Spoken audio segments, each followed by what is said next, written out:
கண்ணா தரவுகளை நேர்கோட்டு குறிகள் மூலமாக குறிப்பிடுதல். இப்ப இந்த ஒண்ணு மாதிரி இருக்குல்ல, இதுதான் நேர்கோட்டு குறி. சரியா? எப்படி குறிக்கணும்னு பார்க்கலாம். இங்க எண் வந்து 3 இருக்கா, அப்ப 3 கோடு போடணும். 1 2 3. இது தெரியும் டீச்சர் எங்களுக்கு சொல்றாரு. கரெக்ட் தானடா? இது தெரியும்லடா? இப்ப இது எத்தனை இருக்கு? 5 இருக்கா? 1 2 3 4 5. இப்படிதான் போடக்கூடாது. 1 2 3 4 5ங்கிறப்ப கிராஸா வந்துடும். இது பார்க்கக்கூடாது. அப்ப இந்த ஒரு செட்டுங்கிறது 5.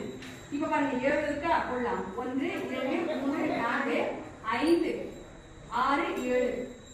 இங்க 16 போடலாமா? 1 2 3 4 5 6